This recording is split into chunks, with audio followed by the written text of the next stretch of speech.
तो generally students को बहुत ज़्यादा तकलीफ देता है. That is cost accounting system. Now see when it comes to book keeping,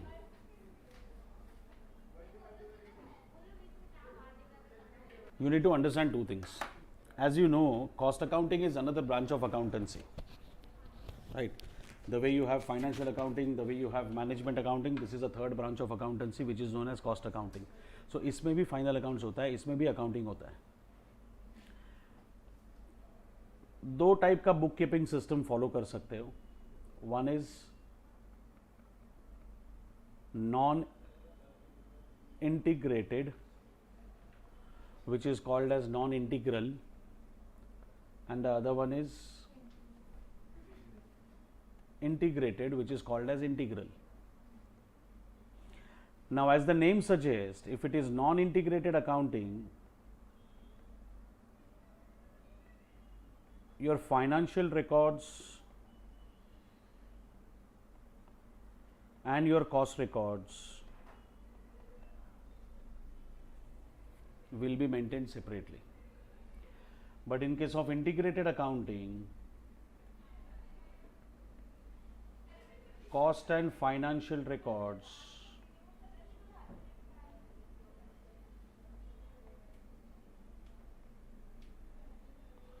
will be maintained in a consolidated manner. अब हमारा ऑब्जेक्टिव क्या है? हमारा ऑब्जेक्टिव है cost records. Financial records will be maintained by financial accountant by following Ind AS and accounting standard principles, but cost records will be maintained completely on the basis of cost accounting principles. So there will be a few items which will be recorded in finance, but we'll ignore all the items in costing. Correct? तो profit same होने का chance ही नहीं है. That means at the end of the year there will be two profit figures. One will be given by financial records, another will be given by. So naturally we'll have to end this with reconciliation. We'll have to reconcile two profit figures. We'll discuss that later. ये समझा यहाँ तक? Now when you prepare cost records, since your major intention is to show how cost flows in the books of accounts, you're not interested in showing the financial position of the company, asset कितना, liability कितना, you are not interested in that. जिसको उसमें interest है वो जाके financial record check कर सकता है. हम लोग का ऑब्जेक्टिव क्या है? To show how cost flows in the books of account. See there are a few transactions जिसका एंट्री तुम लोग कॉस्टिंग में पास, फाइनेंस में पास नहीं करते. There are a few items जिसका एंट्री तुम लोग फाइनेंस में पास नहीं करते. जैसे have you ever pass entry for consuming material? Never. You have always given the effect of consumption. Opening stock debit side, purchase debit side, closing stock credit side. That's how you give the effect of consumption. Have you ever passed entry for producing finished goods? हम लोग raw material consume लिखते हैं, direct wages लिखते हैं, direct expense लिखते हैं, factory odd लिखते हैं, बिना पता नहीं बाई सेल्स बेच दिया. We never pass entry for producing the product. We have never passed entry for recovering overheads, expenses from the customer, because absorption is recorded only in costing. Correct? So basically the objective here is to show how cost flows in the books of accounts. So real and personal accounts. Real and personal accounts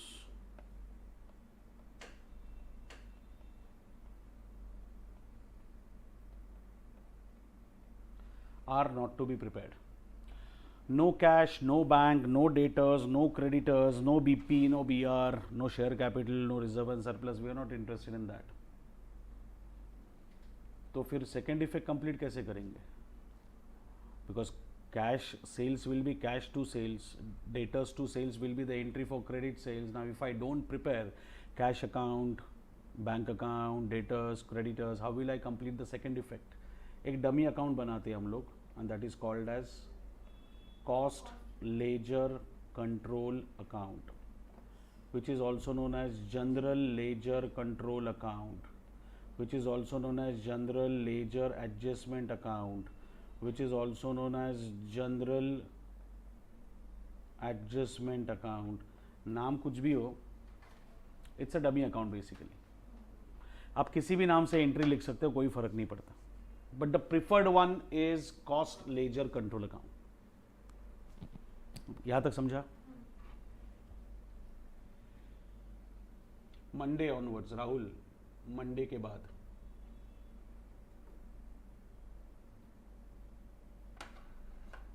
अभी जा रहा है कहीं पे?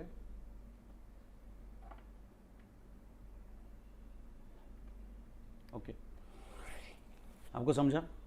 We will first talk about non integrated. Financial records are separated, costing records are separated. We are concerned with costing records. What is the objective? To show how cost flows in the books of accounts. Entries which are not passed by financial accountant will also be passed by us. So for that you need to understand one thing: real and personal accounts are not needed.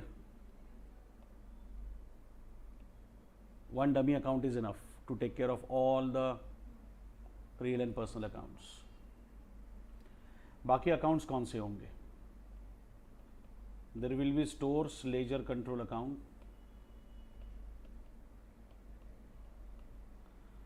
There will be WIP ledger control account.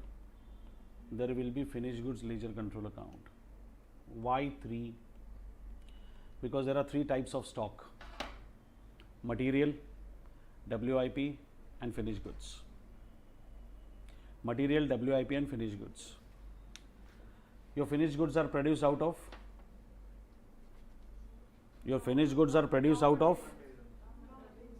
WIP. अभी ध्यान से सुनो. The moment I touch the material, it becomes WIP and it remains WIP till it is converted into finished goods. तो अगर मैंने production start किया, processing start किया और वो आ गया बीच में, तो ईयर एंड आ गया बीच में, तो it will be WIP. Closing और opening? End of the year closing होगा ना. तो next year, so next year सबसे पहले ओपनिंग WIP को आप कंप्लीट करोगे. That means you are producing finish goods out of WIP, not raw material. The moment you spend 3 hours, जैसे मैंने वो शर्ट आधा बनाया था, तो क्लॉथ की कॉस्ट तो लगी, लेकिन 3 घंटे का लेबर भी लगा, 3 घंटे के एक्सपेंसेस भी लगेंगे, तो boss it is WIP. I buy material but I don't consume, then it is closing stock of raw material. I start processing and I convert into finished goods. Something that is not converted into finished goods is closing stock of WIP. I finish goods, I sell them. Something which is unsold is closing stock of finished goods. That is why these 3 basic stock are needed. Then you have wages control account.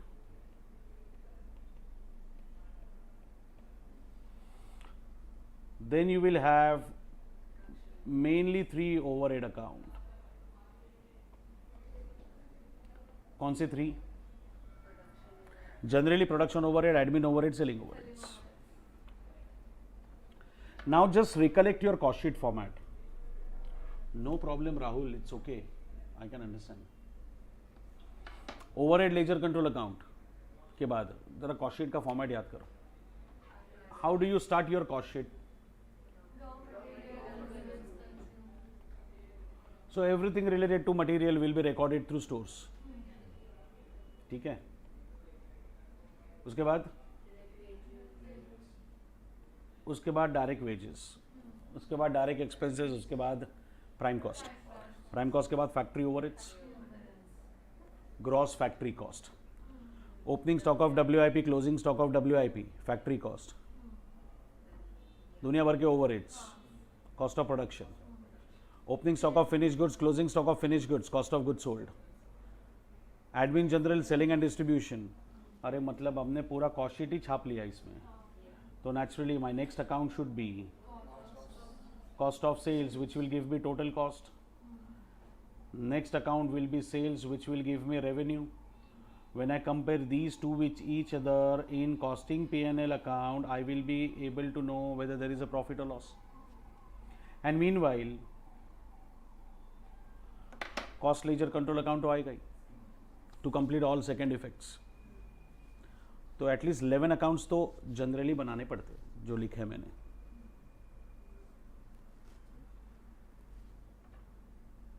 Eleven accounts, अरे इसमें 3 होंगे ना। अरे यार देखो 1 2 3 4 5 6 7 8 9 10 11, समझे? चलो entries पढ़ लेते हैं, the most awaited part. Expense wise करते हैं, पहले मटेरियल खत्म कर लेंगे, then will go for labour, then will go for direct expenses, then will go for overheads. ठीक है, चलो सबसे पहला ट्रांजैक्शन मटेरियल परचेज्ड। अब इसमें if you observe carefully, cash, credit, direct, indirect सबके लिए एंट्री सेम है। Don't go through the entry, step by step जाते हैं। ऐसा क्यों? सबके लिए एंट्री सेम क्यों? क्योंकि कैश होगा तो कैश बैंक आएगा, डेटर्स होगा जब क्रेडिट होगा, सॉरी क्रेडिटर्स होगा जब परचेज होगा क्रेडिट में। बट मैं तो क्रेडिटर्स भी नहीं लिखने वाला, मैं तो कैश भी नहीं लिखने वाला, मैं तो बैंक भी नहीं लिखने वाला, because I am going for CLC। तो मुझे फर्क ही नहीं पड़ता वो कैश है या क्रेडिट है। And direct indirect any which way it matters to me at the time of consumption, not at the time of purchase. I'm manufacturing shirts. Okay, so then cloth is a direct material for me, button is a direct added material for me, thread is an added material for me. But I also buy printing and stationery items to be used in the office. I may buy delivery van spare parts. I may buy barrels of oil to be put in the machine as a lubricant. I may buy cartons, boxes where I'm supposed to pack shirts and distribute. I'll buy plastic bags also where shirts are packed. एक minute, ये सारी चीज़ें खरीदनी है मुझे। Some of them are direct, some of them are, oh, who cares? I want to buy everything. So at the time of purchase, I will never classify it to be direct, indirect. तो cash हो, credit हो, direct हो, indirect हो, मुझे कोई फर्क नहीं पड़ता। I will any which way pass a simple entry. अच्छा अब मुझे बात बताओ, ये 3 अकाउंट्स पहले देख लो। Stores account will take care of all transactions related to material, and WIP account will take care of all the transactions related to production process. The system works like this. This is your warehouse.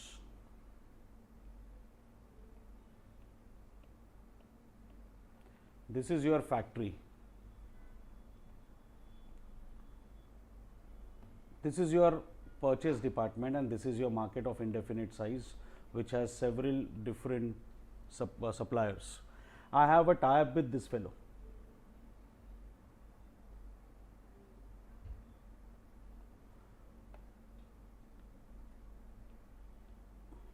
I have a tie-up with this fellow.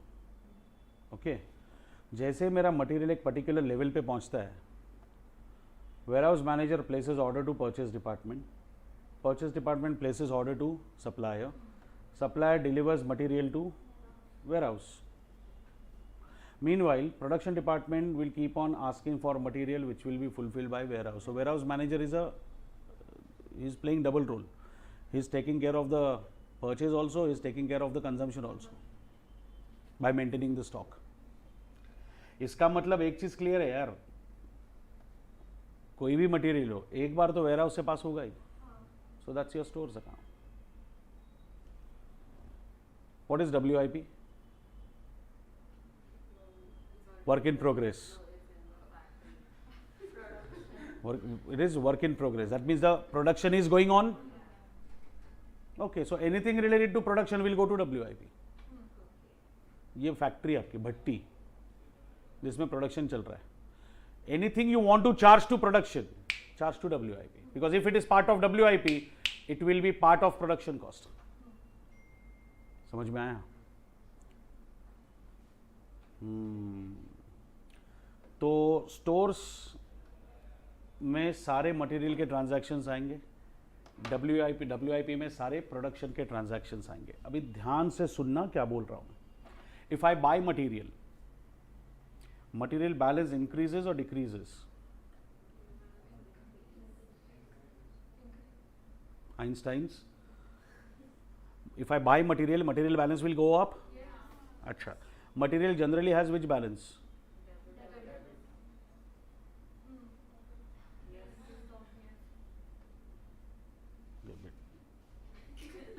Debit balance. So if I want to increase debit balance, I will have to debit stores. To cash, to bank, to creditors, ऐसा कुछ नहीं आएगा, to CLC आएगा.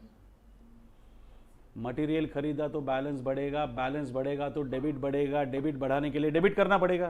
तो तुमको बचपन में क्या सिखाया था? Debit what comes in, credit what goes out. Basically if something comes in it increases the balance, no. But वो तभी तुम लोग उस टाइम पे भी इतने मैच्योर्ड नहीं थे, सॉरी उस टाइम पे ही मैच्योर्ड नहीं थे टू अंडरस्टैंड द लॉजिक. लेकिन अब तो ऑप्शन नहीं है, अब तो समझना पड़ेगा. मेरे पास 10 लाख का माल है, मैंने 5 लाख खरीदा, तो मेरे पास कितना होगा? 15. तो 10 lakhs debit needs to be extended to 15 lakhs debit. तो क्या करना पड़ेगा? मुझे 5 लाख डेबिट करना पड़ेगा. So that is why it is debit all comes in, debit what comes in. समझे? तो stores debit to CLC. Entry समझ में आई? अच्छा, मैंने मटेरियल रिटर्न कर दिया तो reverse the transaction CLC to stores. Now remember this entry is pass by financial accountant also. तो हम में और उसमें फर्क क्या है? नेक्स्ट ट्रांजैक्शन, जब मैंने मटेरियल खरीदा तब मैंने उस पर भेदभाव नहीं किया था, डायरेक्ट इनडायरेक्ट मुझे फर्क नहीं पड़ता था, मेरा पैसा जा रहा था, मैंने एक कंबाइन एंट्री पास कर दी. लेकिन अब पड़ता है, I need to charge direct cost to the customer before overheads are charged. बराबर? तो फिर अब मैं स्प्लिट करूंगा डायरेक्ट मटेरियल, इनडायरेक्ट मटेरियल. अब direct material is a part of production.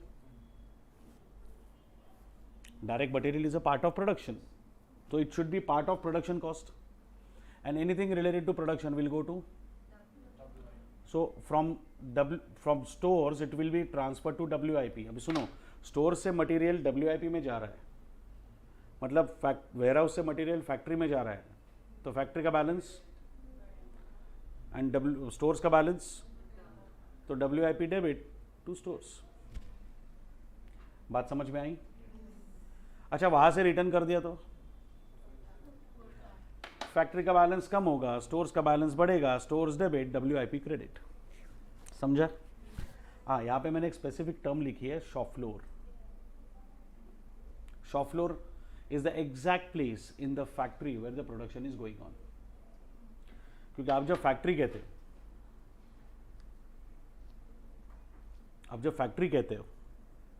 तो factory includes gate also, roads in the factory, balconies, washroom. You don't carry on production everywhere. There will be one dedicated area in the factory where plants are, where the machines are installed, plant is installed. Like this is shop floor for me. But if you come to my office, still it is my academy only. But you will not see me teaching everywhere. This is shop floor where I am converting raw material into finished goods. The shop floor is the exact place where the production is going on. So basically it is transferred from factory only, but sometimes they use such typical words and then you keep on getting confused. ये shop floor तो हमको सिखाया नहीं, इसलिए पहले डाल दिया मैंने. Material returned from shop floor. Shop floor से रिटर्न हुआ मतलब फैक्ट्री से रिटर्न हुआ, फैक्ट्री से रिटर्न हुआ मतलब स्टोर्स में बैलेंस बढ़ेगा, फैक्ट्री का बैलेंस कम होगा, तो stores will be debited, WIP will be credited. और फिर इनडायरेक्ट मटेरियल अगर आपको चार्ज करना है कस्टमर को, तो it will be charge through overheads. Overheads to stores will be the entry. गलती से भी यहां पे 2 CLC मत लिखना, you are not paying twice. समझा मैंने क्या बोला? Will pay once, stores to CLC at the time of purchase. माल ऑलरेडी आ चुका है, अब मैं सिर्फ माल को ट्रांसफर करने का एंट्री पास कर रहा हूं, तो it will be WIP to stores, direct material, overheads to stores, indirect material. Simple. It will be WIP to stores, direct material, overheads to stores, indirect material. समझ में आया? Now there are three types of carriage, three types of transportation. One at the time of purchase,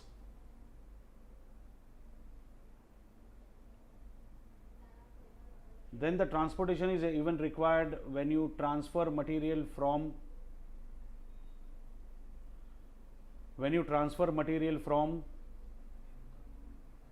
incoming material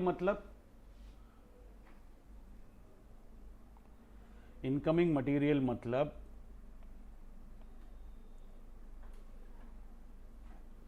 from warehouse to factory. In simple words, from stores to factory आप जो transfer करते हो तब भी तो transportation charge आएगा. जैसे for example ये मेरा स्ट्रक्चर देख लो फैक्ट्री का. मेरा वेयर हाउस किधर है? ये रहा वेयर हाउस, ये रही फैक्ट्री. हाँ, अभी मटेरियल कहाँ पे पड़ा है? सप्लायर के पास. बचपन से स्टार्ट करते हैं. मटेरियल कहाँ पड़ा है? सप्लायर के पास. सप्लायर कहाँ भेज रहा है? फैक्ट्री में. ये हुआ ट्रांसपोर्टेशन ऑफ परचेज. पर यहां पे जो ट्रांसपोर्टेशन लगता है मैं उसकी बात कर रहा हूं. You may transfer direct material, you may also transfer indirect material. बात समझ में आई? तीन टाइप का ट्रांसपोर्टेशन डिस्कस किया. This is transportation on material purchase.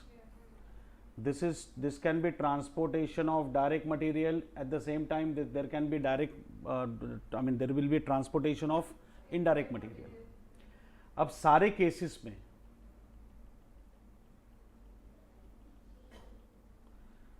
Cases में entry remain same. Carriage to cash bank, carriage to. अब कैश बैंक तो आएगा नहीं, समझा? अच्छा, अब कैरेज अगर मटेरियल परचेज से रिलेटेड है तो it should be added to material cost. Carriage अगर मटेरियल परचेज से रिलेटेड है तो it should be added to material cost. तो stores will be debited. Material purchase of rupees 1 lakh, transportation charges paid 10,000. What will be the purchase cost? तो मतलब आपने भी तो मटेरियल को ही डेबिट किया है. तो stores to CLC 1 lakh will be the entry for purchase and stores to CLC only will be the entry for 10,000 as transportation charge. तो automatically stores will be debited by 1,10,000. लेकिन अगर आप डायरेक्ट मटेरियल ट्रांसफर करते हो ware house से factory में, तो instead of stores WIP account will be debited because anything charged to production WIP has to be debited. Material जाएगा तो एंट्री आएगी WIP टू स्टोर्स, और इसका ट्रांसपोर्टेशन जो होगा that will be WIP to CLC. Difference समझ में आया? तो फिर इनडायरेक्ट मटेरियल अगर ट्रांसफर करते हो तो कहाँ जाना चाहिए बताओ? Anything indirect is overheads. तो any generally it is factory overheads because we are talking about indirect material used in the factory. But अगर उन्होंने बोला कि नहीं सेलिंग एंड डिस्ट्रीब्यूशन आइटम है तो selling and distribution overhead will be debited to CLC. बात समझ में आई? इसलिए कैरेज के एंट्री पढ़ लो. कैरेज का एंट्री पढ़ो तीनों 6, 7, 8. Basically the entry is same. Finance वाला क्या पास करेगा? Carriage to cash bank. हमको कीड़े है ना कॉस्ट दिखाने के. तो परचेज वाला carriage will go to stores, direct material वाला carriage will go to WIP, indirect material वाला carriage will go to respective overhead account. In all 3 cases you are paying cash और बैंक, सो टू CLC. ये कभी भी change नहीं होगा. Then material destroyed.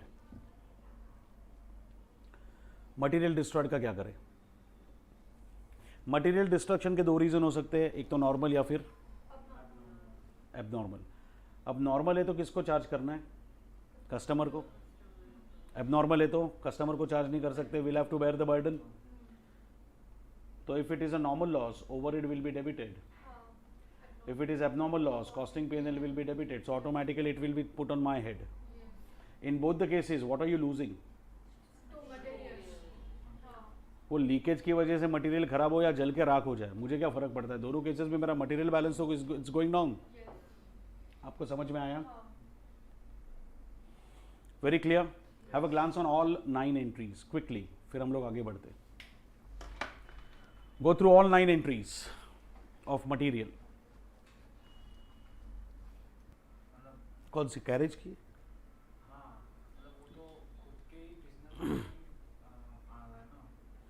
So if you have your own vehicle, you will not spend on carriage, but you will spend on diesel.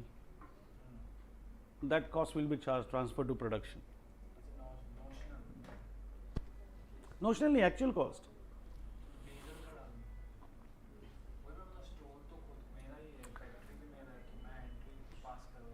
कर सकते हैं ना. See, understand, you are not passing entry for anything else, you are passing entry for incurring the cost. तूने third party को contract दिया है transportation का, तो the entry will be very simple for you, carriage to cash bank. लेकिन तू खुद का ही ट्रक चला रहा है, तू सप्लायर को बोलता तू रुक, माल मत बेच, मैं ही ट्रक भेजता हूँ, तेरा अपना ट्रांसपोर्ट यूनिट है, तो ट्रांसपोर्ट यूनिट में भी ट्रांसफर प्राइसिंग जैसा काम करते ही है, वो फाइनल में पता चलेगा. एकदम सिंपल भाषा में बोलूँ तेरे को तो ठीक है ना, मेरा ही ट्रक जाएगा ना, तो diesel cost is my cost, depreciation is my cost, split कर देंगे. Done with material. अच्छा, लेबर में ओनली 3 ट्रांजैक्शंस आर पॉसिबल. सबसे पहले वेजेस इनकर्ड, डायरेक्ट इनडायरेक्ट दोनों के लिए सेम एंट्री. ऐसा क्यों?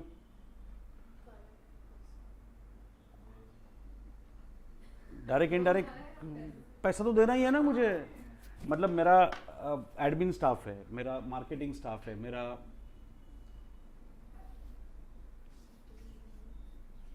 हेल्पर है, they are not directly helping me in terms of production. Agreed.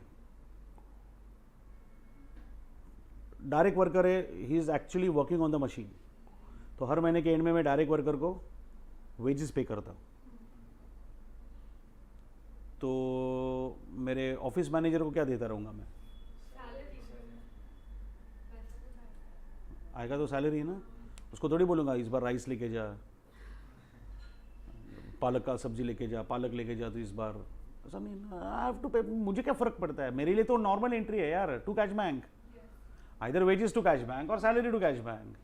पैसा तो जाएगा, वो तो पैसा जाने के बाद मुझे सोचना है कि डायरेक्ट वेजेस का करना क्या है और इनडायरेक्ट का करना क्या है. आप समझ रहे हो? जैसे मटेरियल जब खरीदा था तो मुझे फर्क नहीं पड़ा डायरेक्ट था या इनडायरेक्ट था, because I have to pay any which way. वैसे लेबर में भी मुझे फर्क नहीं पड़ता, I have to pay for direct indirect both. तो wages control to CLC will not change. लेकिन फिर जैसे ही आपने वेजेस एंट्री पास कर दी, direct wages needs to be charge to production. Anything to be charge to production, WIP will be debited. What are you charging? Don't write 2 CLC. अबे 2 बार पे नहीं कर रहे हो, पे एक ही बार करेंगे. पे करने के बाद अब तो मैं वेजेस में से हटा के उसको WIP में डाला क्योंकि वो डायरेक्ट था, और वेजेस में से हटा के मैंने उसको ओवरहेड्स में डाला बिकॉज वो इनडायरेक्ट था. Are you guys clear with it? बस 3 ही ट्रांजैक्शन होते हैं. ऐसा कैसा मटेरियल में तूने इतना करवाया, इसमें क्या भूल गया क्या टाइप करने को? देख लो तुम लोग, पॉसिबल ही नहीं है. Material purchase, cash, credit, direct, indirect, इसका एंट्री हम लोग ने वेजेस का भी लिख लिया. वेजेस पेड, वेजेस रिटर्न्ड हो सकता है, मटेरियल हो सकता है, इसलिए एंट्री है. फिर direct material charge, indirect material charge, उसका एंट्री पास कर दिया तो वेजेस का भी पास कर दिया. अब ट्रांसपोर्टेशन ऑन वेजेस आएगा नहीं, वेजेस डिस्ट्रॉयड नहीं. हाँ, तो इसीलिए बोला मैंने वेजेस और हो ही नहीं सकता, ओनली 3 ट्रांजैक्शंस आर पॉसिबल. वो क्या है तुम लोग को लेकिन एविडेंस देना पड़ता है हर चीज का, इसलिए दे दिया. पॉसिबल ही नहीं है और कोई ट्रांजैक्शन. पे वेजेस, वेजेस टू सीएलसी, ओहो हो. लेकिन इसमें से एक डायरेक्ट है WIP, इनडायरेक्ट है ओवरहेड्स. तो WIP2 wages control, overheads to wages control. समझा? Your next expense is direct expense. बराबर. अब डायरेक्ट एक्सपेंस का एंट्री क्या है? Direct expense to CLC. अरे direct expense will be paid ना, तो इट्स एन एक्सपेंस. लेकिन फिर हमको ये भी दिखाना है. तो डायरेक्ट है तो प्रोडक्शन से रिलेटेड है, तो entire direct expense will be transfer to WIP. तो मैं क्या बोलता हूं, कंबाइंड एंट्री पास कर लेते हैं ना, WIP डेबिट टू CLC.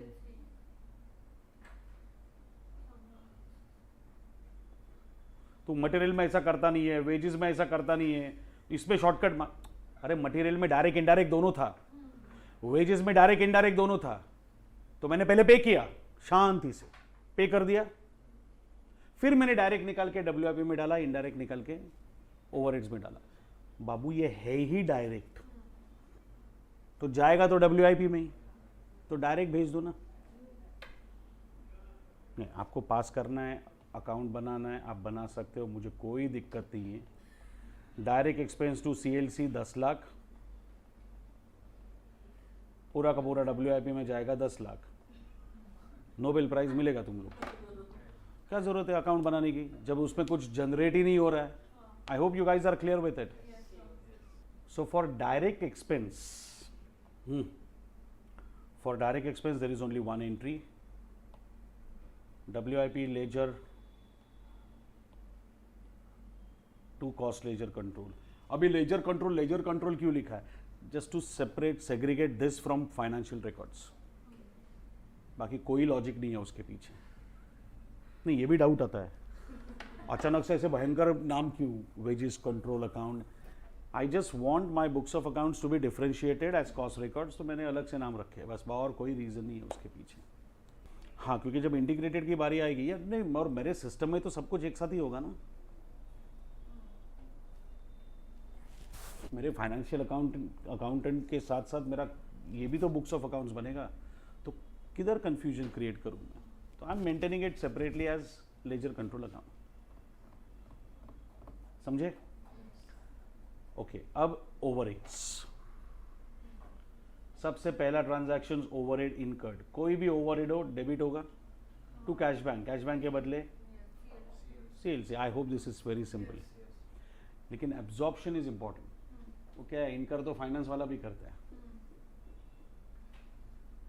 इनकर तो फाइनेंस वाला भी करता है ना. तो उससे क्या होता है, इनकर करने से will you be able to recover the cost from the customer. Customer से कॉस्ट रिकवर करने के लिए will have to go for absorption. तो प्रोडक्शन ओवरहेड किधर एब्जॉर्ब होना चाहिए? Production overhead should be part of production cost और selling cost. Anything related to production will go to WIP ledger control to production overheads. Logically समझा? ठीक हो. Incurred का entry सबका सेम है, to CLC to CLC to CLC. लेकिन production overhead being part of production process, production overhead being part of production process must go to WIP ना. और selling and distribution का WIP से कोई connection नहीं होना चाहिए, because it is not related to production, so it is directly posted to cost of sales. तो production overhead customer को चार्ज किस में से होगा? As a part of production cost. और सेलिंग एंड डिस्ट्रीब्यूशन कस्टमर को चार्ज किस जगह से होगा? As a part of selling cost, total cost. बात समझ में आई दोनों की? सबसे बड़ा कंट्रोवर्शियल पॉइंट है एडमिन ओवरहेड्स. ध्यान से सुनना, बहुत लफड़ा चालू है उसका.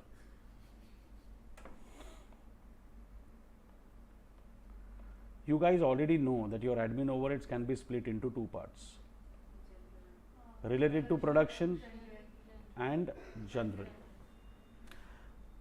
अब अगर आप पहले से जानते हो that this is general, it is recorded after cost of goods sold, can it be part of WIP account?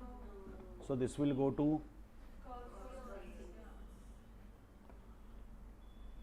admin related to production है, related to production, where should I have?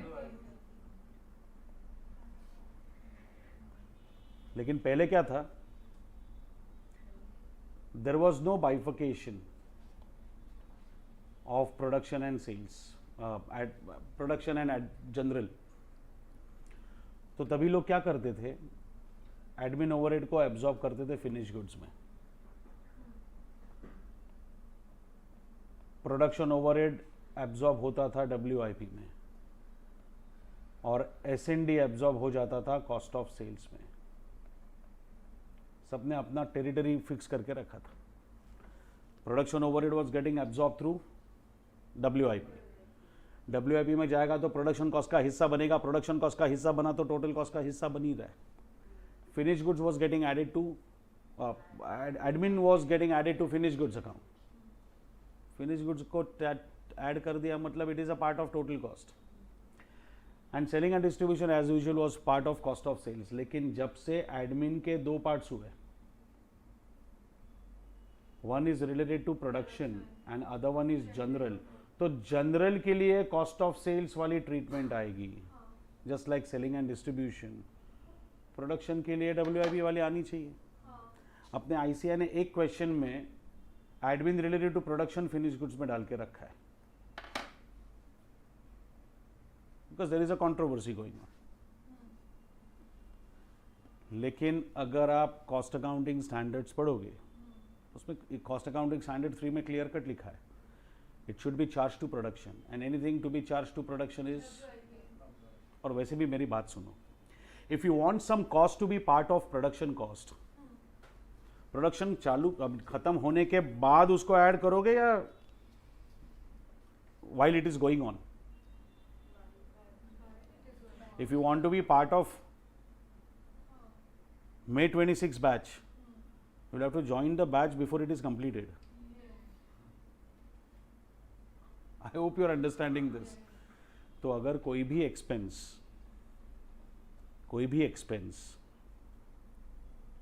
Production से related है तो it should go to WIP. Why it should be transfer to finish goods? देखो यार मेरी बात सुनो, पहले एडमिन का ब्रेकअप नहीं था, इकलौती कॉस्ट थी, कहाँ ट्रांसफर करूँ, WIP तो लग नहीं रहा है, कॉस्ट ऑफ सेल्स तो भी गलत हो जाएगा. ठीक है यार, जब तुमको एक you come across a lost child 3 years old on the road, you don't know where, I mean he cannot explain where he resides, you will take him to police station. अबे इधर चिल्ला चिल्ला के बच्चा एड्रेस बोल रहा है तो भी पुलिस स्टेशन लेके जाओगे क्या? कॉमन सेंस इट इज ना. When I did not know which portion is related to production, which portion is general, I was posting it to finished goods account. I was just trying to be safe. Now when I know some portion is related to production, some portion is not, something which is not will go to cost of sales, but something which is related to production must be charged to WIP account. अब इस controversy का solution क्या निकाला मालूम है institute ने? They stopped asking questions on admin overheads. I swear I am not lying. May 18 से लेके May 18 फर्स्ट अटेम्प्ट था CA इंटर न्यू सिलेबस, आज तक जितने भी पेपर्स अटेम्प्ट हुए पेपर्स निकाल के चेक कर लो, आता ही नहीं. क्या एडमिन, क्या चैप्टर आता है, रिकंसिलेशन तो आता ही है. I am talking about admin overheads. तो वो लोग क्या करते हैं पता है? They will give you production overheads and they will give you admin and selling overheads. अब एडमिन एंड सेलिंग ओवरहेड्स आया मतलब एडमिन जनरल हुआ, तो जनरल का कंट्रोवर्सी है ही नहीं, कॉस्ट ऑफ सेल्स में जा ही रहा है वो, दे आर सेफ. एक ओवरहेड प्रोडक्शन ओवरहेड आता है जो वैसे भी WIP में जाता है, दूसरा ओवरहेड एडमिन सेलिंग आता है, एडमिन और सेलिंग साथ में मतलब it is cost of sales. कोई कंट्रोवर्सी नहीं है. इनफैक्ट एक आध बार तो ऐसा भी क्वेश्चन आया जिसमें उन्होंने सिर्फ प्रोडक्शन ओवरहेड पूछा है, एडमिन भी नहीं सेलिंग भी नहीं, क्योंकि उसमें कंट्रोवर्सी है ही नहीं ना. समझ में आ रहा है? पर एकदम लॉजिकली बताया मैं तुम लोगों को. See understand, if there are two parts, one is related to production, how can you charge it to finish goods? If it is a part of production, it should be part of production before the production gets completed. So it must go to WIP. And then finally आपका finished goods produce का entry. If you produce finished goods, what will be brought into existence? क्या बात है? तो finished goods balance will increase or decrease? तो finished goods debit, and since it is no longer called as incomplete, WIP will reduce the balance. WIP का balance कम हो जाएगा. It is no longer called as incomplete. Since it is completed, finished goods will be debited, WIP will be credited. Logical है सब, रट्टा मारने की जरूरत ही नहीं. समझ में आया? अब क्लोजर बताता हूं. Closure is very important. I know closure is important, so concentrate. आपका वेजेस कंट्रोल अकाउंट सबसे पहले क्लोज होगा, उसके बाद ओवरहेड अकाउंट, उसके बाद स्टोर्स, फिर WIP, फिर फिनिश गुड्स, फिर बाकी के अकाउंट्स. समझा? सबसे पहले क्लोज होना चाहिए वेजेस कंट्रोल, और वेजेस कंट्रोल में कभी भी बैलेंस नहीं होगा. टोटल देंगे, डायरेक्ट देंगे तो बैलेंसिंग फिगर इनडायरेक्ट, टोटल देंगे इनडायरेक्ट देंगे तो balancing figure will be direct, पर वो कभी भी बैलेंस नहीं दिखाएगा. समझा? एक और इंपॉर्टेंट कंसेप्ट आता है यहाँ पे, it's regarding the balancing figure in overhead account. मेरी बात को okay, write down. Accounts to be closed, accounts to be closed.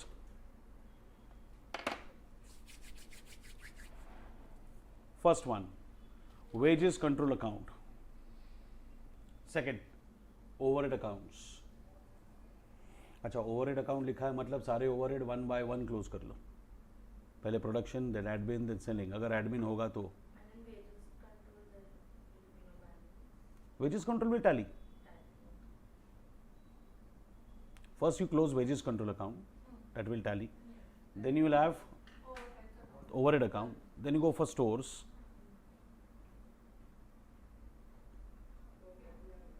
then you go for WIP, then you go for finished goods, and then rest.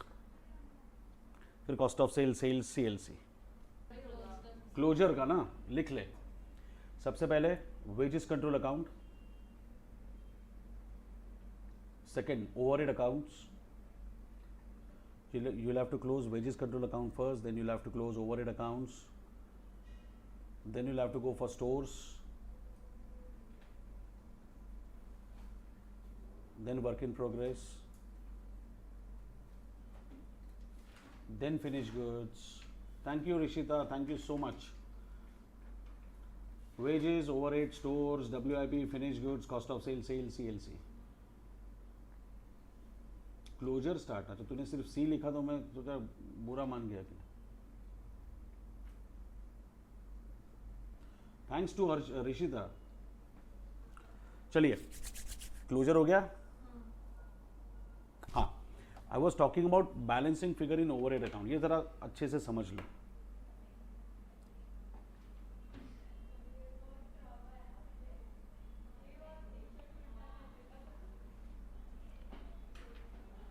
Let's talk about production overhead account. 2 CLC 10 lakhs suppose. I am just taking hypothetical example, पूछना मत कहाँ से आया. Absorb किधर करोगे? WIP में absorb होगा. ठीक है.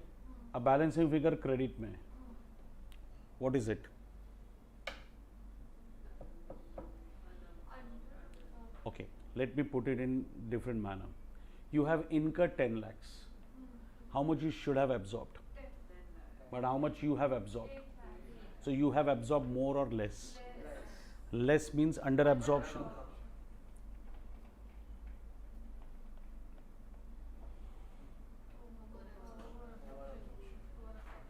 Very smart. Now what if there is under absorption of 2 lakhs? What can be the treatment?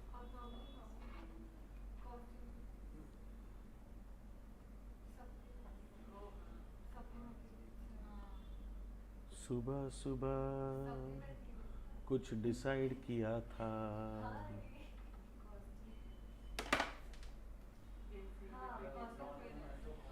C how things are connected. आपको अंडर एब्जॉर्प्शन मिला है? Okay. What is the most logical thing to be done? What is the most logical thing to be done? Supplementary rate. बराबर? So I would first prefer going for supplementary rate. She, बहुत dark हो गया. I will first prefer going for. अरे लेकिन इसके लिए बहुत तामझाम लगता है, वो क्वांटिटी लगती है, डिवाइड करो. What if you don't have data? I'm left with two options. Either I can carry forward or I can transfer it to costing P&L. Carry forward जब तक बोला नहीं गया करना मत. In some questions they will tell you to carry it forward, and in some questions they will give you a hint. कैसे? They will give you opening balances in overhead account. If your overhead account has an opening balance, that means your overhead account was having closing balance. And if your opening account was having closing balance last year, that means they did not adjust under over absorption, they are carrying it forward. So this year also we will carry it forward. Clearly समझा? Ideally we should go for. वो नहीं कर सकते तो check करो scene क्या है. अगर आपको क्वेश्चन में ओवरहेड्स का ओपनिंग बैलेंस दिया है तो आप क्लोजिंग बैलेंस लेके कैरी फॉरवर्ड कर लेना. लेकिन अगर ये भी नहीं है, ये भी नहीं है, तो सीधा उठा के कॉस्टिंग पैनल में अंडर ओवर एब्जॉर्प्शन डाल देने का. बात समझ में आई? Very clear? घे ना कर तो करू अरे एकच चाल तो दुसरा चालू होईल तर त्याच्यात. ये समझा आपको बैलेंसिंग फिगर का? Okay. So this is what you do in non integrated. Integrated भी फटाक से रिवाइज करवा देता हूं. Integrated is what?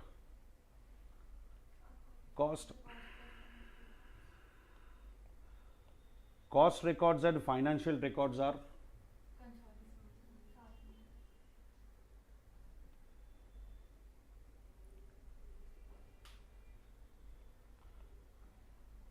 cost records and financial records are combined. तो हमेशा याद रखना your first 10 accounts till cost of sales will be same. मतलब पहले stores, फिर WIP, finished goods, wages control, factory overhead, admin overhead, selling and distribution overheads. यहाँ तक सब कुछ सेम रहेगा.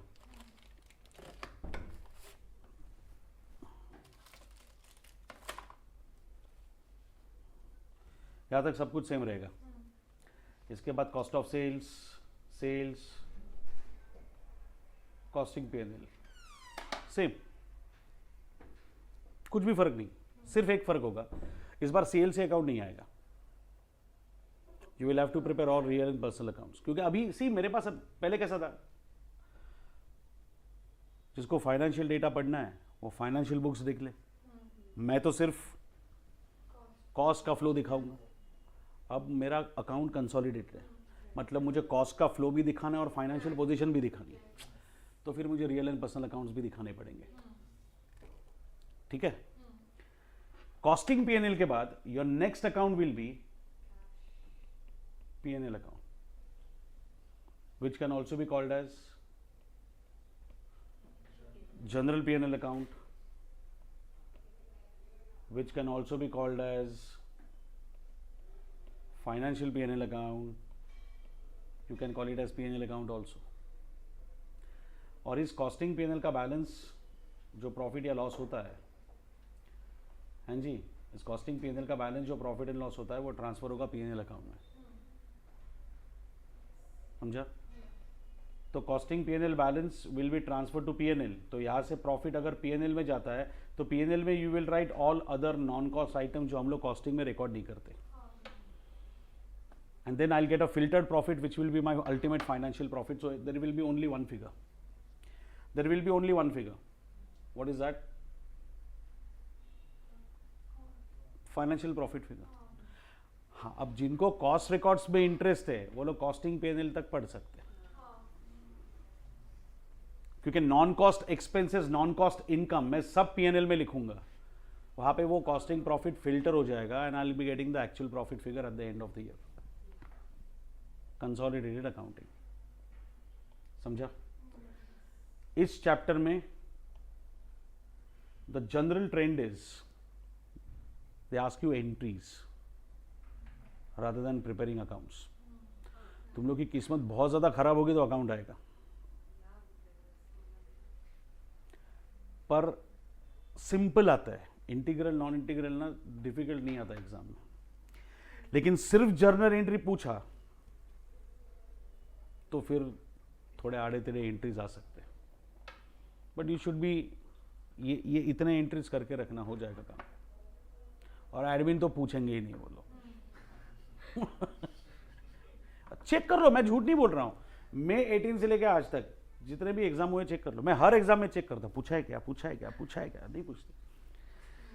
Someday they will change it, क्योंकि कॉस्ट शीट का format when they changed, the only body which did not accept the new format was ICAI।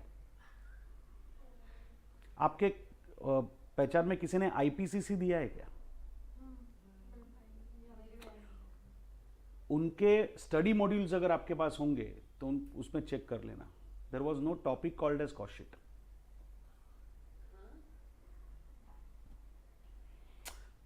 Topic रखूंगा तो नया फॉर्मेट फॉलो करना पड़ेगा, पुराना रखा तो क्रिटिसिज्म आएगा। यही सोल्यूशन है इन लोगों का। टॉपिक हटा दिया, एडमिन में कंट्रोवर्सी चल रही है, एडमिन हटा दिया, अच्छा है। नहीं, बट क्वेश्चन आया एक बार IPCC में कॉस्ट शीट पे, क्योंकि सब कोचिंग क्लास कॉस्ट शीट करवाते ही थे। How can you study costing without cost sheet? तो कॉस्ट शीट तो करवाना ही है। So the fair assumption was class वाले करवा देंगे, हम क्वेश्चन डालते डायरेक्टली। और आया एक बार 11 साल में IPCC में एक बार क्वेश्चन आया, जबकि कॉस्ट शीट नाम का चैप्टर ही सिलेबस में था नहीं। तुम लोग के स्टडी मटेरियल के ना पेज नंबर 3 या 4 पे कहीं पे लिखा हुआ मिलेगा, solutions given in this board of solution given in study material may not be necessarily as per the views of board of studies. जो लोग खुद के सॉल्यूशन के बारे में इतना डिस्क्लेमर डालते हैं, मतलब एक बात की तो बात ही क्या करें हम लोग। देख है लिखा है पेज नंबर 4, देख एकदम एकदम पहले स्टार्टिंग में, एकदम स्टार्टिंग है, ये देख, हाँ उसमें देख लिखा होगा।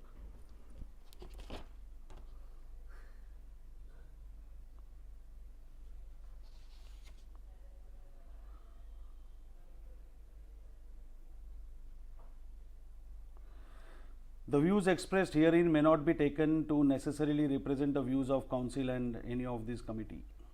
The study material has not been specifically discussed by council of the institute or any of its committees, and the views expressed therein may not be taken to necessarily represent the views of council. तो फिर जो सही है वही पढ़ेंगे ना, बात खत्म। सी इनको क्या है, they will simply pass one entry in corrigendum। corrigendum पता है क्या होता है? करेक्शंस।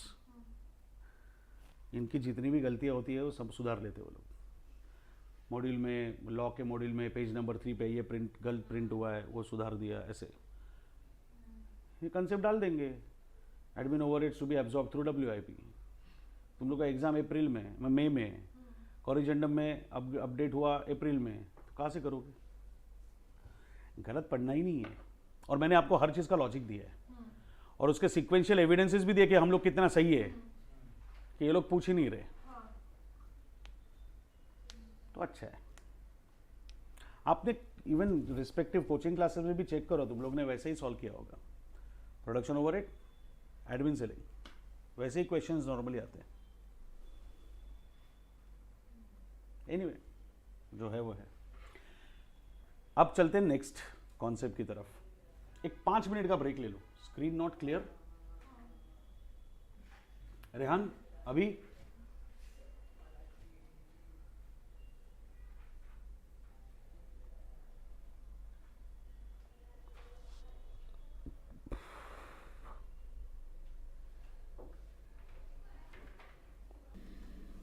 कल एक काम करते, कल मटेरियल और बाकी के चैप्टर्स उड़ा देता हूँ, संडे को प्रॉब्लम सॉल्विंग कर लेते हैं।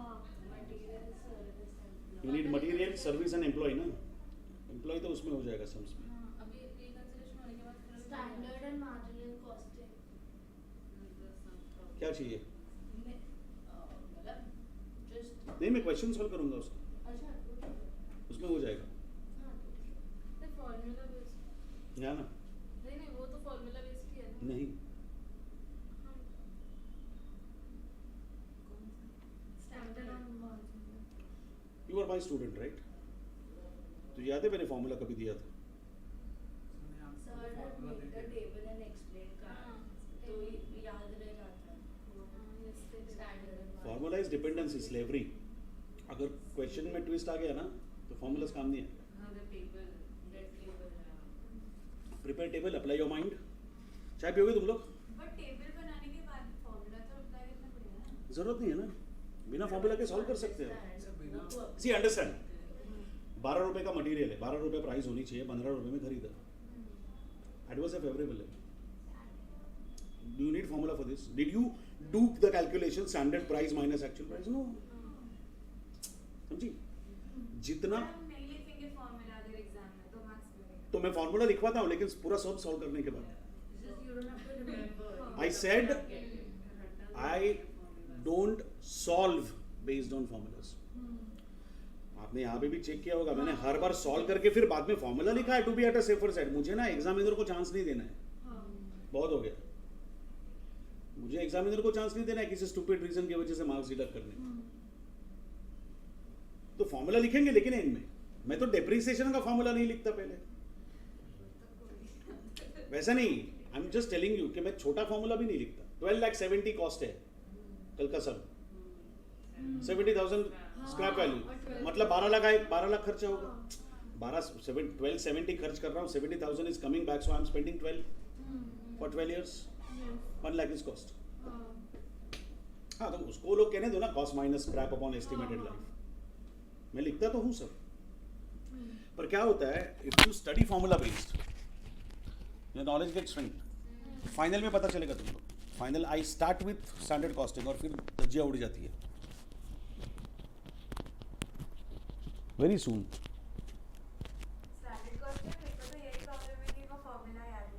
ये तो फॉर्मूला याद करने की कोशिश कर दी है, because you study formula based, that is what I am telling you. तेरा फर्स्ट स्टेप क्या है? फॉर्मूला रटना। तो फॉर्मूला नहीं हो रहा है तो तेरा आंसर नहीं आ रहा है, मैं तो सीधा आंसर ही निकाल के देता हूं ना। मैं भी वो भी सिखा दूंगा, मैं वो भी सिखा दूंगा। कुछ नहीं, एकदम सिंपल है। रट्टा मत मारना किसी चीज का, एक बार समझ लो। और अगर यहाँ पे सब कुछ नहीं हो पाए तो बाद में तुम लोग को समझा दूंगा वो बैठ के।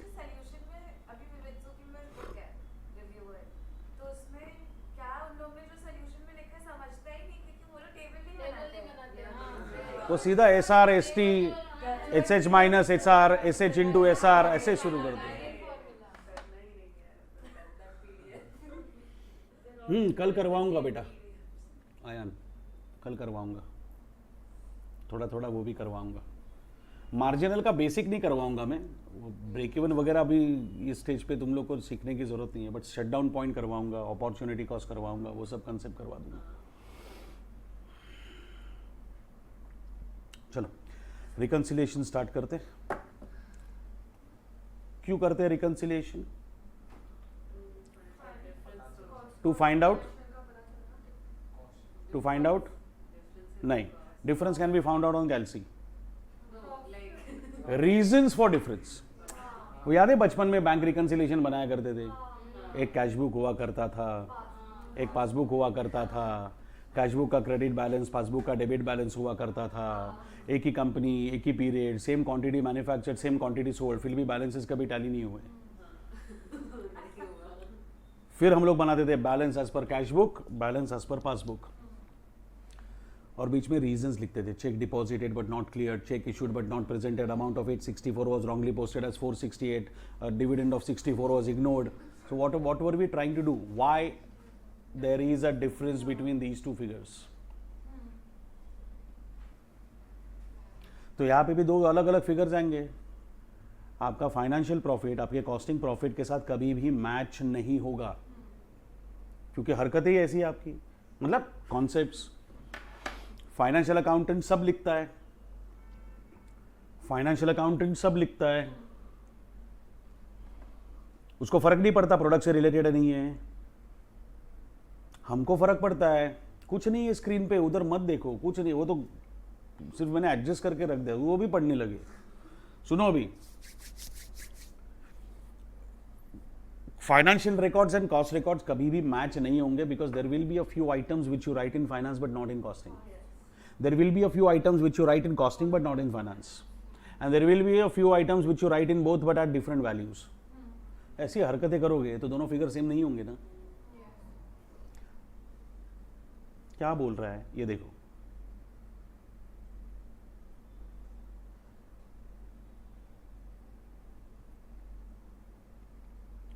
सबसे पहले क्या दिख रहा है? अरे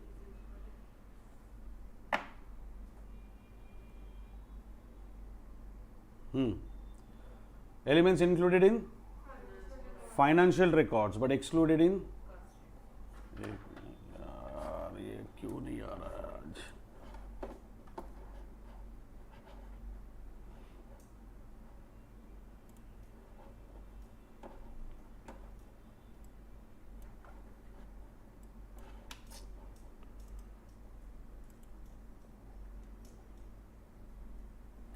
ऐसा तकलीफ देगा मेरे को तू?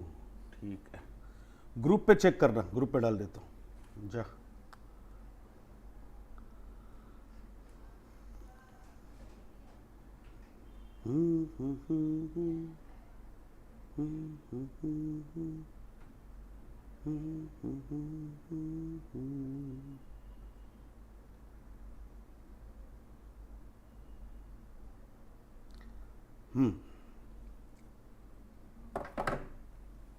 है अपने पास, वो भी ऑप्शन है।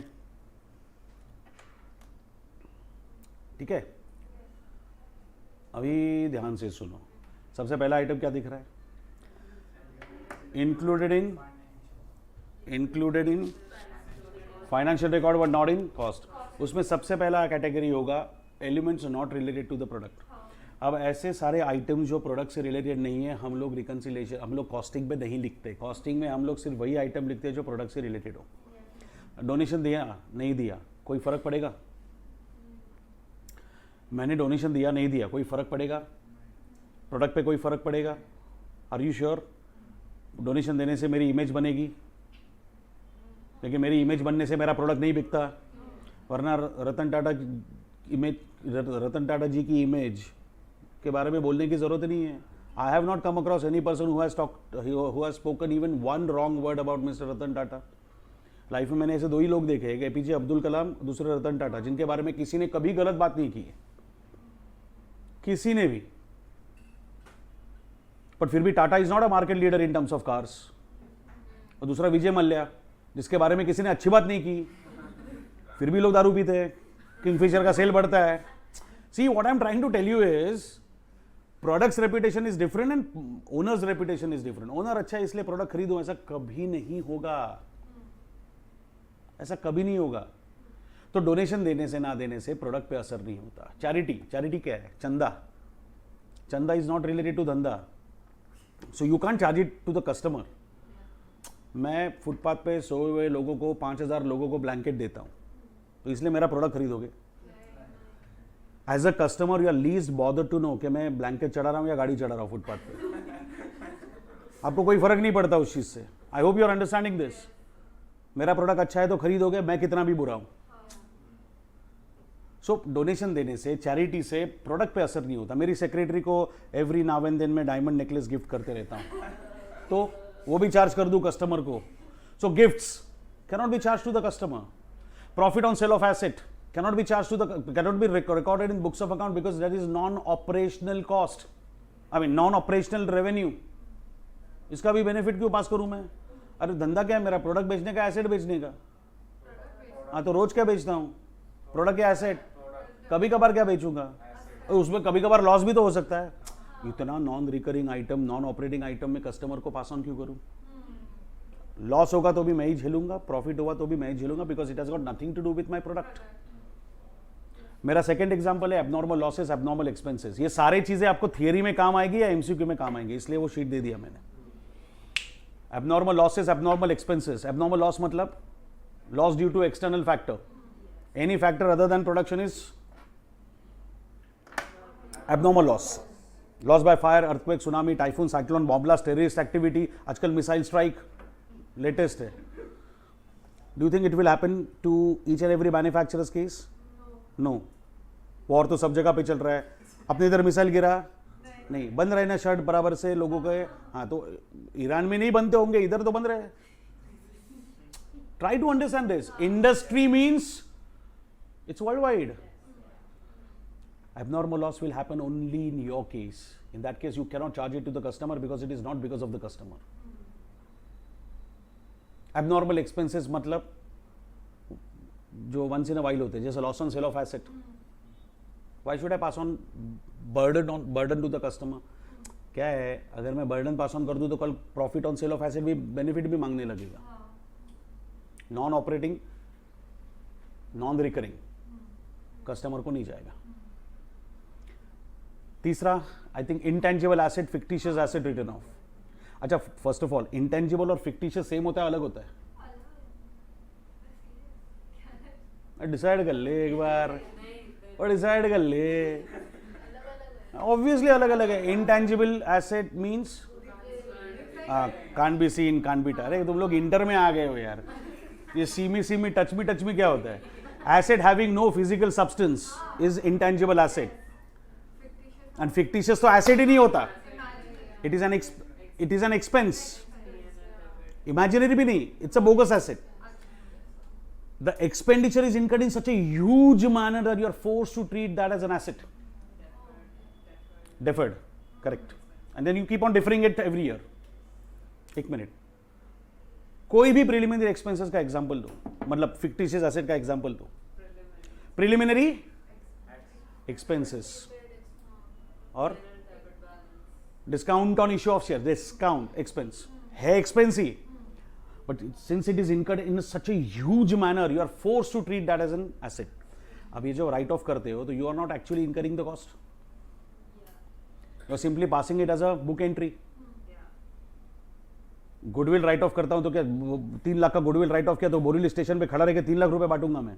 नहीं, it's just a book entry. 15 lakh है, 12 लाख करना है तो P&L account debit to goodwill written off entry we pass and we write it off. अब इसमें कॉस्ट कहां से आ गई? It is not an expenditure, it is just a book entry. समझ में आया? इंटेंजिबल एसेट में goodwill, trademark, patent, copyright, technical know how, ये सब कुछ आएगा. Research and development. अब इनको राइट ऑफ कर रहा हूं तो इसका मतलब ये थोड़ी है कि I am spending something. That will never come up as a part of cost structure. Next, income tax. अभी अब किसी से बात हुआ था अपना इनकम टैक्स को लेके. हाँ, income tax is personal expenditure. ऐसे ही उंगली दिखा दी किसी को तो वो डर गई, बोला मैं कब बोली. Income tax is personal expenditure. मैं मैन्युफैक्चरर हूं, मैं प्रॉफिट कमाता हूं तो मैं टैक्स भरूंगा. Income tax is on income, मत बोलना, पटक दूंगा. Income tax is on profit, tax is on profit, not on sales. तो मैं प्रॉफिट कमा रहा हूं, मैं टैक्स भर रहा हूं. कस्टमर बोलेगा भाई तू क्यों प्रॉफिट कमा रहा है, लॉस में बेच. Do you think I am going to accept? No. तो profit, if I am earning profit for myself, burden of profit should also be borne by me. I will not pass on the burden to the customer. I cannot pass on the burden to the customer. It's my personal expenditure. In fact, तुम लोग वो DT में भी कर दो ना disallowed. Same concept. फिर आएगा appropriation. Appropriation क्या है? It is just a distribution of profit. Profit हुआ? General reserve, P&L, statutory reserve, debenture redemption reserve, capital reduction reserve. ठीक है, कुछ बचा तो फिर propose कर लेते हो. Dividend, correct. तो मतलब you are not spending money, it's not an expenditure, it is simply distribution of profit. वो भी प्रॉफिट का डिस्ट्रीब्यूशन. हम कॉस्ट निकालने की बात कर रहे हैं तो प्रॉफिट का डिस्ट्रीब्यूशन क्यों आएगा कॉस्ट में? I will charge cost to the customer. I will charge expenditure to the customer. I cannot charge distribution of profit to the customer. And the last one is financial expense. कल दिया था ना मैगडी का example, वही है उसमें, देख लो, कैश डिस्काउंट, बैड डेट्स और इंटरेस्ट ऑन लोन. अच्छा, cash discount and bad debts can alternatively be treated as selling and distribution. ये भी हमने कल आई थिंक बात की थी. समझा क्या कल क्यों डिस्कस किया सब कुछ?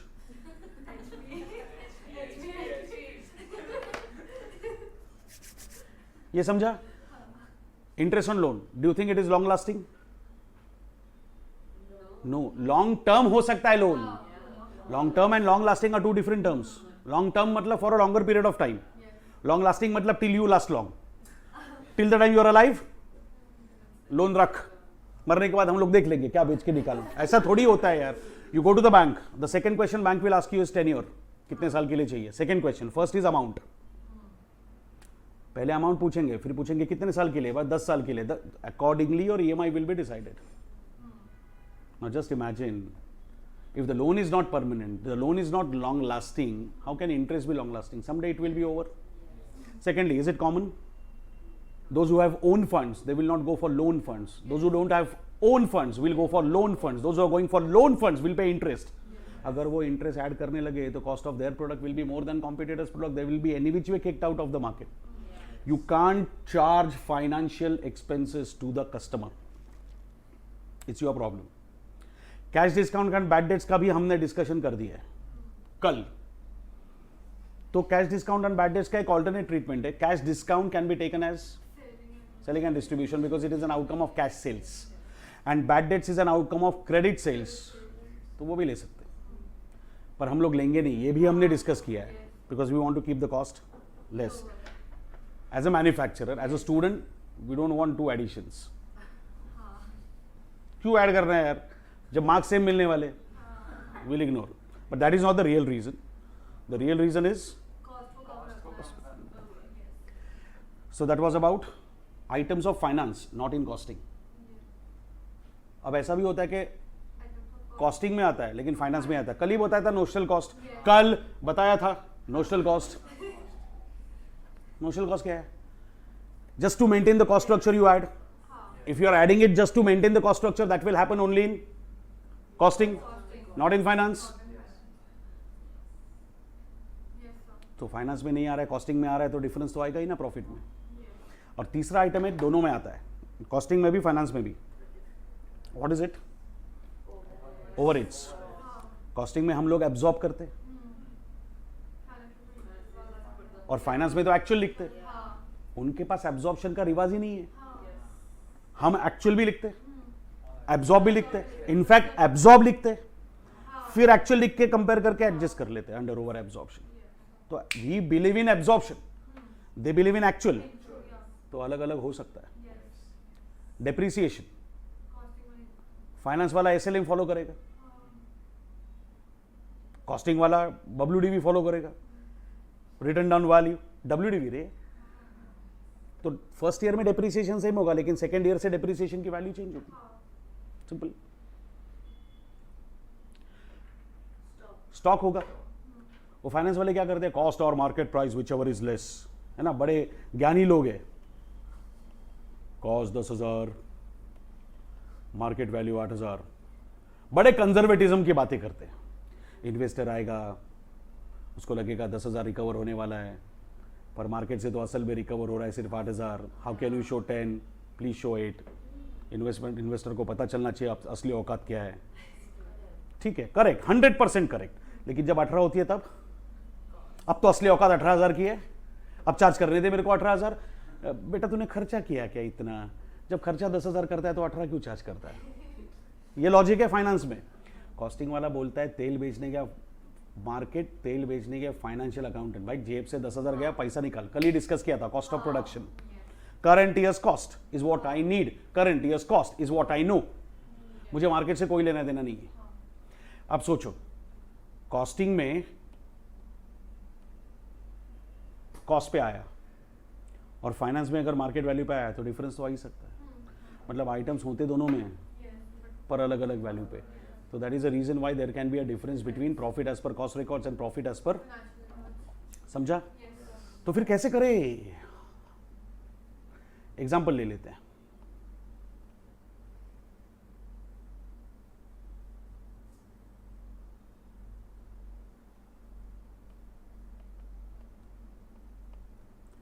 Raw material 1 lakh, direct wages 50,000, overheads 30,000, goodwill आएगा 5,000, sales 2 lakhs, dividend received 15,000, 81, 85, 15, 15, 30. Can I say 30,000 is my profit as per financial records? अरे हाँ या ना? Okay. And then now I am preparing cost sheet.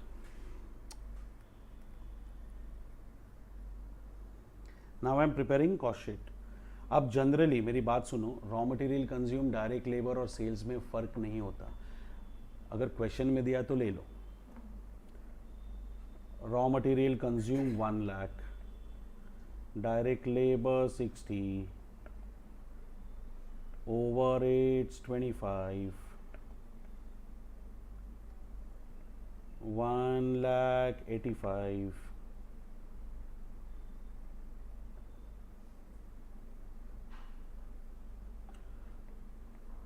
Sales as I said फर्क नहीं होता. तो profit as per cost records कितना है? 15,000. अरे reconciliation is one profit to another no, तो पहले 2 प्रॉफिट फिगर्स होने चाहिए, इसलिए मैंने हाइपोथेटिकल एग्जांपल लिया. अब हमारा स्टार्टिंग पॉइंट जनरली होगा cost records. Our starting point will always be cost records, क्योंकि ये बनाएगा कौन? Cost accountant. तो फिर why would I start with financial data? Cost accountant would always prefer starting with cost record. Exam में हो सकता है, लेकिन they may ask you reconcile financial profit with costing profit, वो कर लेंगे बाद में डिस्कस हम लोग. But if nothing is mention, you better start with cost records. कितना है? अब कुछ ऐड करना है, कुछ लेस करना है, और हमको जाना है 30,000 पे, and that will be net profit as per पूरी बाबा, net profit as per financial records. समझ में आया? Very clear? बर क्या गलत गया है ये जानने के लिए हमको दोनों को कंपेयर करके देखना पड़ेगा. मटेरियल फाइनेंस में 1 लाख, मटेरियल फाइनेंस में 1 लाख, कॉस्टिंग में भी 1 लाख. तो material can not be the reason behind 2 profit figures. लेकिन वेजेस 50 है, वेजेस 60 है, मतलब wages is one of the reasons. Okay, अब सोचो, financial records and costing records, both the profit figures must be same, must be at par. आपने finance में expense कितना लिखा है? 50. कॉस्टिंग में कितना लिखा है? 60. तो expenses are more in costing. If expenses are more in costing, costing profit will go down. This is finance, this is costing. My starting point is cost record. So for finance, I will have to add 10,000.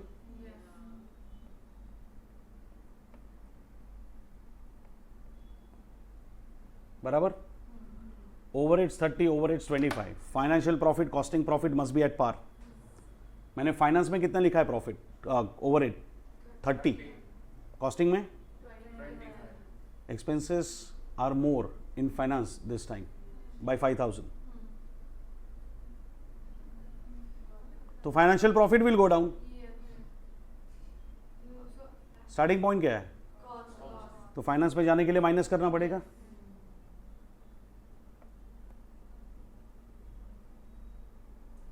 Overheads. Financial profit, costing profit must be at par. Goodwill only in finance. अब expense only in finance mean financial profit will drain. तो costing to finance जाने के लिए क्या करना पड़ेगा? Minus. अरे डाल दिया ब्रैकेट उसको. हाँ. Sales 2 lakhs, 2 lakhs. Same. Profit 30, profit को कंपेयर मत करो, प्रॉफिट अलग है इसलिए चल रहा है, सिर्फ बाकी का आइटम्स कंपेयर करने का। 15,000 इनकम, सुनो फाइनेंस में, अरे फाइनेंस में 15, कॉस्टिंग में nothing. Income in finance will increase financial profit, income in finance will increase financial profit. तो कॉस्टिंग टू फाइनेंस जाने के लिए मुझे ऐड करना पड़ेगा डिविडेंड। चेक करो, आ रहा है 30,000। अरे 10,000 के सामने 10,000 कुछ नहीं, कर लो कैलसी पे कर लो आराम से। अरे मिला सबको, बढ़िया। अब सिर्फ 4 आइटम थे तो इट वर्क्स। एग्जाम में कम से कम 10 से 15 आइटम का सम आएगा 8 मार्क के लिए, तो ये ताकदीनादीन करने में टाइम ज़्यादा जाएगा, प्लस गारंटी नहीं है कि आंसर सही है। कि see we are discussing it, so even if you go wrong we realise करें नहीं, कुछ गलत हुआ है। एग्जाम में कैसे पता चलेगा? एग्जाम में गलत हुआ है नहीं हुआ है पता चलने के लिए 3 महीने लगते हैं, 2 महीने आजकल। तो we don't want to take that risk. पहली बार I want you to follow magic other than logic. ध्यान से सुनना, एक सिंपल वर्किंग नोट बना देंगे।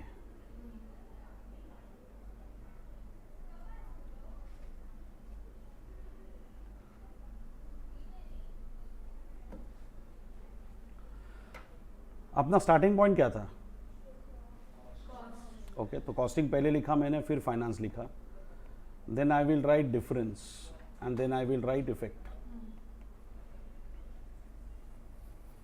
आड़ा टेढ़ा कोई मेथड फॉलो मत करो, सबसे सिंपल मेथड है। What is my starting point? तो मैंने कॉस्ट पहले लिख दिया। कंपेयर करो, raw material consume 1 lakh 1 lakh, direct wages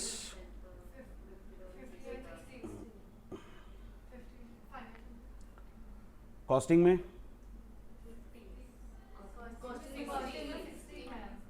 costing में 60 है, फाइनेंस में 50 है, डिफरेंस 10 नहीं +10, और +10 है तो ऐड करो। सी सिंपल। दूसरा ओवरहेड्स, कॉस्टिंग में 25, फाइनेंस में 30, क्या है वो? ओवरहेड्स। कॉस्टिंग में 25, डिफरेंस माइनस आया तो लेस कर दो। लोड लो ही मत, ऐसा करने का वैसा करने का, प्लस करने का minus. Do whatever is done, don't do whatever is not done.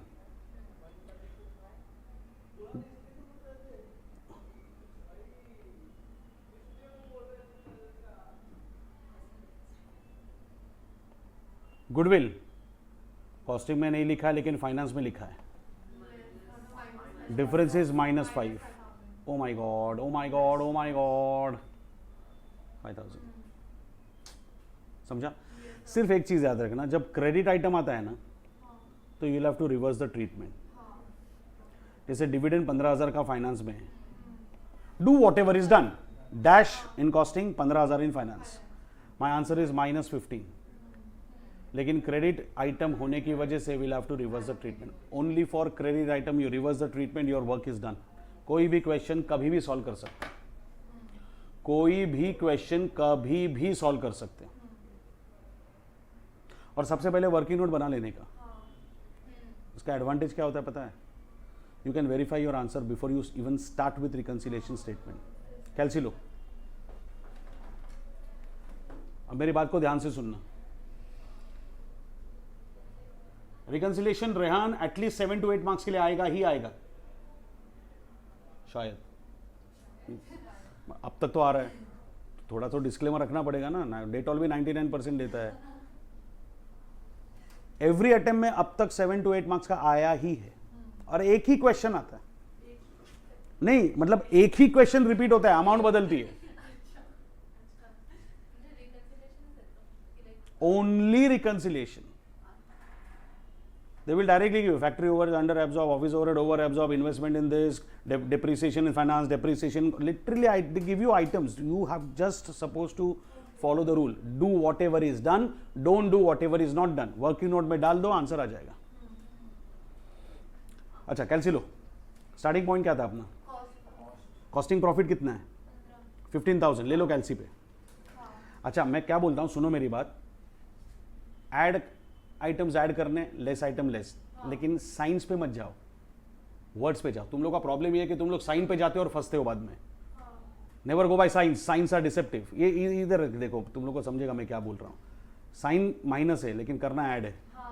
हाँ, तो लाइफ में एक चीज हमेशा याद रखने का, साइन पे जाने का नहीं. Signs are deceptive, words are important. तो ऐड लिखा हुआ ऐड करो और लेस लिखा हुआ लेस.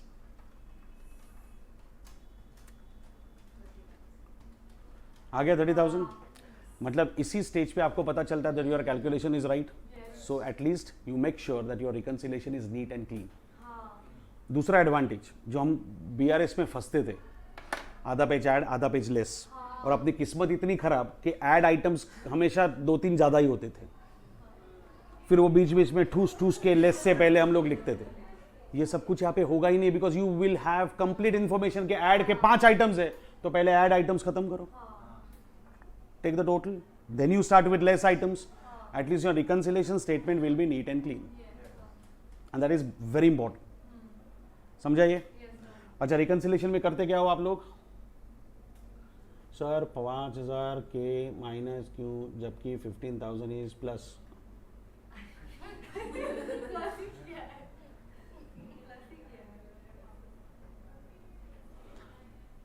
बेटा कॉस्टिंग में है नहीं, फाइनेंस में है, तो -5,000 आता है तो लेस करने का. मैंने कहा था जब क्रेडिट आइटम आप लोगे, कभी भी कोई भी क्रेडिट आइटम अगर आप लेते हो, तो क्रेडिट आइटम के लिए हमेशा ट्रीटमेंट रिवर्स होगी.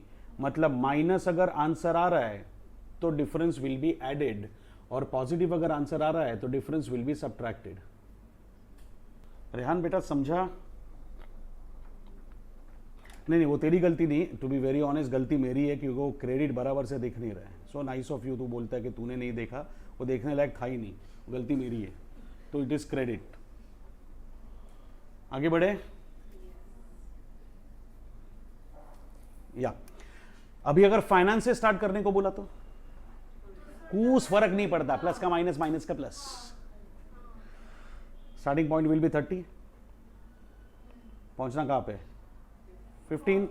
तो जो प्लस है वो माइनस, जो माइनस है वो प्लस. उसके लिए भी वर्किंग में एकदम सिंपल याद रखना, फाइनेंस, कॉस्ट, डिफरेंस, इफेक्ट. ज्यादा लोड लेने का ही नहीं इस उम्र में. Direct wages, overhead, dividend. कोई एक एग्जांपल उठा लेते हैं, चलो ओवरहेड्स ले लेते हैं. फाइनेंस में कितना, कॉस्टिंग में कितना, डिफरेंस कितना, प्लस 5,000. तो ऐड करेंगे. देखो इधर माइनस किया था, अपने आप ऐड आ रहा है. तुमको ना दिमाग यूज करने की जरूरत नहीं है, बेटर है नहीं करो एग्जाम में. हाँ सच में ये बेटर है, फटाफट फटाफट फटाफट फटाफट आंसर आ जाता है. प्लस कैलसी पे पहले वेरीफाई कर लेते हो. अगर टैली नहीं हुआ तो you can again go back to working, check your working, rectify, and then prepare a neat and clean reconciliation statement. आपके मार्क्स वर्किंग नोट को नहीं होंगे, स्टेटमेंट को होंगे. तो फिर क्यों बनाने का? क्लैरिटी के लिए. तुमको हर चीज समझानी पड़ती है. मार्क्स नहीं तो क्यों बनाने का? अरे ये बनाओगे तो स्टेटमेंट करेक्ट आएगा. हम लोग ऐसे ओरली कर लेते हैं. ओरली करने से कुछ नहीं होगा, क्योंकि गलती अगर ओरली हुई है तो आपको कभी पता नहीं चलेगा कि क्या गलती थी. लेकिन ये जब नजर के सामने, जिगर के पास दिख रहा है, गलती से मैंने अगर 60 और 50 के बदले 60 और 5,000 लिख दिया, तो तुम लोग की आदत है 1 0 खाने की. तो मुझे यहां पे देख के पता चलता है वेयर आई एम रॉन्ग. क्या सोचा था वो थोड़ी पता चलेगा. शॉर्टकट नहीं मारने का. अगर शॉर्टकट होता तो मैंने खुद दिया होता. इससे ज्यादा शॉर्टकट नहीं हो सकता. 5 से 7 मिनट के अंदर तुम लोग का पूरा वर्किंग खत्म हो जाएगा. 8 से 10 मिनट तुम लोग को लगेंगे रिकंसिलिएशन बनाने में. 15 मिनट्स के अंदर तुम लोग का सॉल्यूशन डन, वो भी 8 मार्क का. 8 मार्क्स, और कुछ मत करो. और ये क्लियर है? अच्छा, समटाइम्स ना they ask you to prepare memorandum reconciliation account. I know, करवाता हूँ. अब मेमोरेंडम रिकंसिलेशन अकाउंट मतलब सबसे पहली बात, अगर क्वेश्चन में मेमोरेंडम रिकंसिलेशन अकाउंट मांगा है तो एग्जामिनर को अपना ससुर समझ के स्टेटमेंट बना के मत आना, जीरो मिलेगा. ट्रस्ट मी, जीरो मिले. If the examiner is asking you to prepare an account, how dare you to give a statement. सबसे पहली बात, अकाउंट मांगा तो अकाउंट ही देना पड़ता है. तो जो काम हम लोग एक साइड का स्टेटमेंट बना के करते थे, अब वो अकाउंट बना के करना है. मतलब जो चीज हम लोग एक ही साइड पे लिखते थे, हम लोग स्प्लिट करके दो साइड पे लिखेंगे. Something will be written on the debit side, something will be written on the credit side. अब मुझे बताओ मेरा स्टार्टिंग पॉइंट क्या है? कॉस्ट गया तेल लेने. प्रॉफिट है या लॉस है? प्रॉफिट है. Profit is a debit item और क्रेडिट आइटम? क्रेडिट आइटम है तो by net profit as per cost records credit side में आएगा. बाय नेट प्रॉफिट करके क्रेडिट साइड में आएगा, बाय नेट प्रॉफिट. अब add items are to be added to profit. क्या हुआ? ऐसा नहीं, अकेले अकेले नहीं हंसने का. हम लोग भी सुबह 11 से बैठे हैं.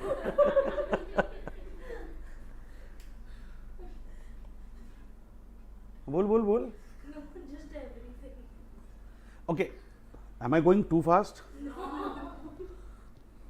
अच्छा, A lot of jokes are in my head at the same time. so you can release them one by one. चलो, profit debit item credit item. तो profit will start on the credit side. Add items are to be added to profit. तो जितने भी add items होंगे 10, 15, both will be recorded on. Less items are to be subtracted, so they will be recorded on the. अब जरा difference निकालो. 15,000, 15,000, 30 plus 10, 40, 40 minus 10, यह कितना आएगा? Balancing figure is on the debit side, मतलब credit side is higher. Credit side is higher मतलब profit is higher.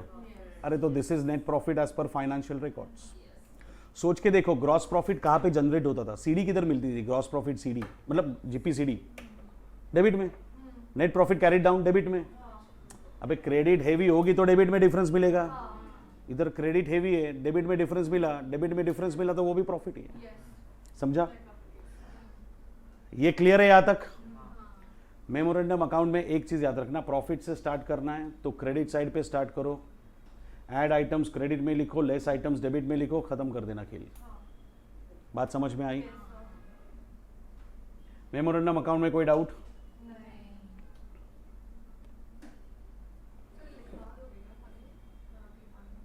Memorandum का चाहिए?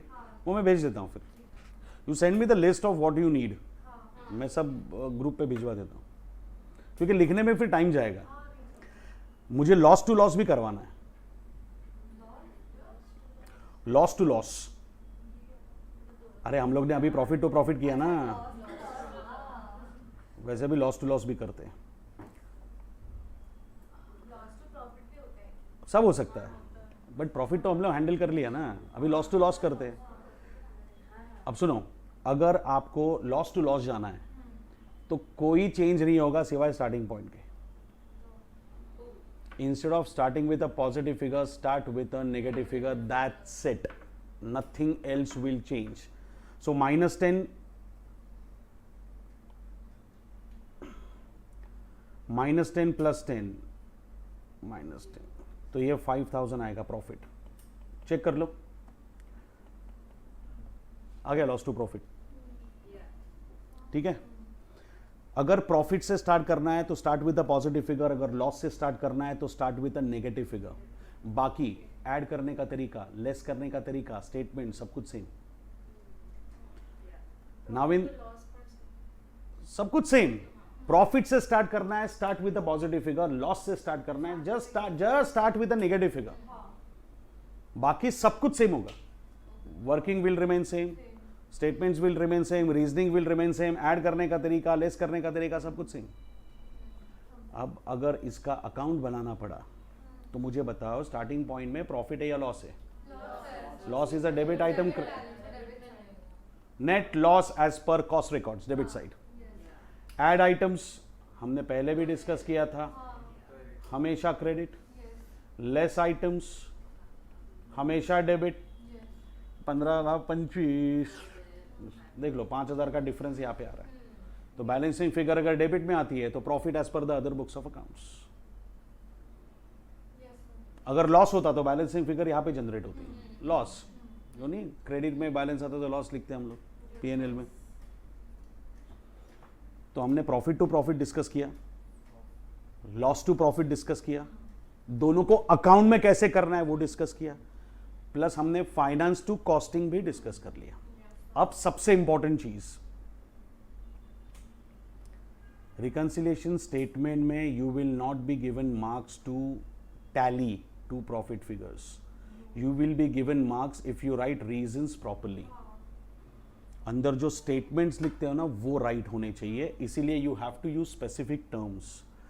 ओवरहेड्स के बारे में जब भी लिखोगे you have to use the term absorbed.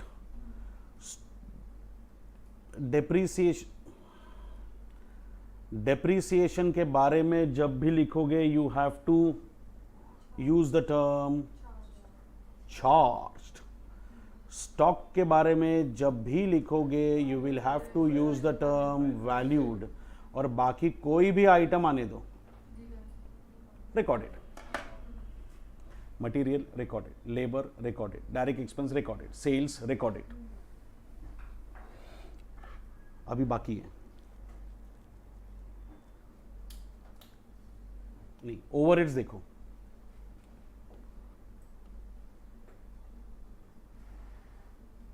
Overheads देखो, फाइनेंस में कितना, कॉस्टिंग में कितना, ऐड लेस गया तेल बेचने, उसका डिस्कशन नहीं चल रहा है, वो अभी तुम लोग को समझ में आ गया ऐड कब करने का, लेस कब करने का। मुझे बताओ what will be the statement written, what will be the reason given. Either it will be under absorbed in cost records और it will be over absorbed in finance. Why?